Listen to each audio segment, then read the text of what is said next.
Hi, my name's Lyn Goeringer, and I am a sound and video artist. I work a lot in composition and other digital media formats. I really like to work with various themes like the everyday, so like everyday rituals of the kinds of ways that we just function in our everyday life, like walking around, eating food, even just the tools of everyday life, like sidewalks, street lights, silverware. These are all sorts of things that I like to think about and engage with on a regular basis in my art making practice.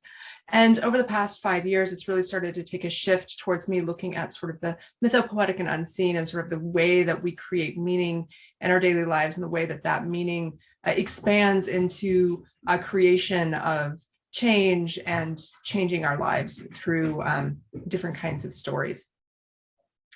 While I'm at the Belgrade Art Studio online residency, I'm working on a project that is somewhere between sculpture and sound art. And what I'm doing is I am working with object recognition. So I'm programming my computer to recognize images and then having those images or objects trigger different sounds for playback. And what's really cool about being a part of this particular residency is that I'm actually working with artists throughout the world. And I've asked that the other people that are partaking in the residency to send me recordings from their daily lives, from the things that they're doing out and about.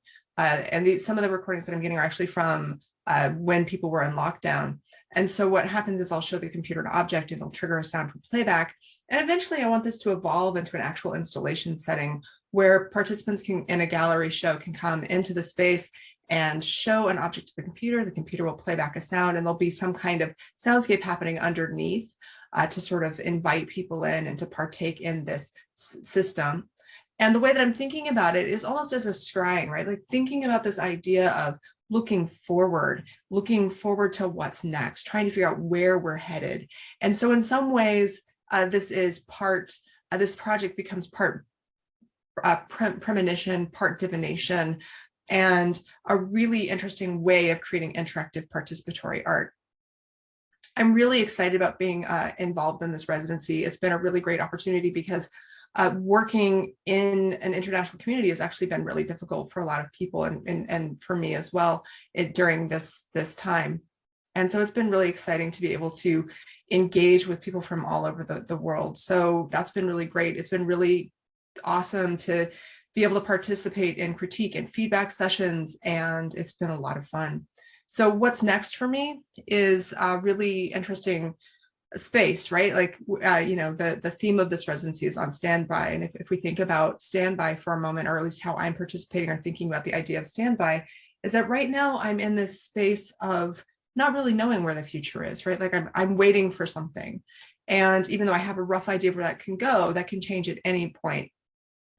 But right now I'm looking at taking the work that I'm working on in this residency and some of the other work that I've been working on for the last 4 years and working on trying to find a place to present it, presenting works that deal with ideas of the mythopoetic.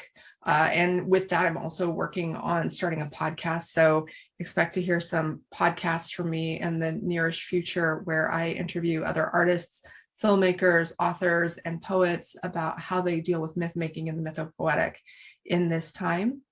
And always working on music. There's some albums coming out soon, and I'll keep making music and performing. Thank you so much.